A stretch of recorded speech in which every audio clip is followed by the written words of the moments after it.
Alors j'espère que tu es bien installé, que tu portes tes écouteurs et que tu as éteint ta lumière pour te mettre dans le mood à 100%. Dis-moi en commentaire si tu t'es vraiment mis dans ce mood là. Franchement bon courage parce que je ne sais pas si je l'aurais fait également. On va commencer par la première histoire. Bonjour Stylo, j'espère que tu vas bien et joyeux Halloween. Je vais bien et j'espère que toi aussi. Et joyeux Halloween également à toi, toi aussi.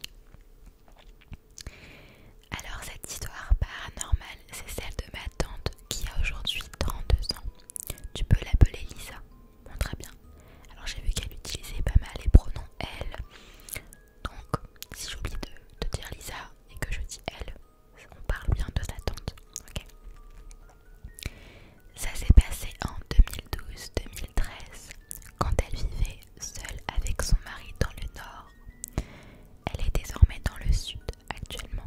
Ce jour-là, le 27 novembre précisément, elle déménage dans une maison avec son mari.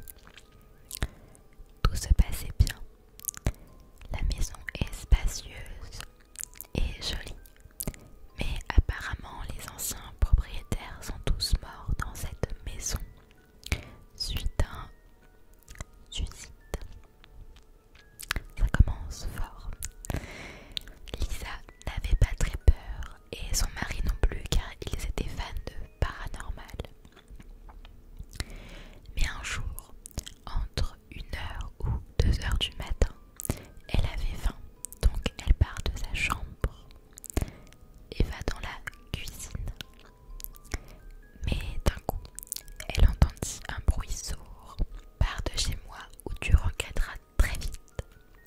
Quand elle a entendu cela, elle croyait que c'était un rêve ou un truc de ce genre-là. Mais quand elle alluma le robinet pour boire, un monsieur et une dame sortent de ce robinet. What the fuck? Ils étaient sombres avec une cape chacune et des yeux noirs sombres. Elle cria et elle a cherché son mari qui, lui, dormait. Le lendemain, ils ont déménagé et ils vivent actuellement en Bretagne dans un appartement. Voilà Stylo, merci, ça va, c'est pas trop long non plus, mais c'est ma tante qui était ravie de t'envoyer ça. Elle fait beaucoup de paralysie du sommeil, même maintenant, et voit encore ces deux personnes qui sont probablement les anciens propriétaires morts. Ah oui d'accord, donc à ce que j'ai compris, Lisa n'est plus du tout dans cette maison depuis un petit moment.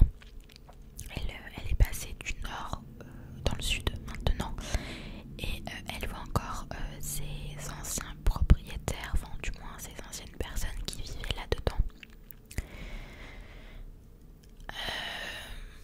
Alors elle a bien fait de déménager parce que franchement c'est ce que j'aurais fait peut-être dès le premier jour. Généralement quand tu es dans une maison, tu sens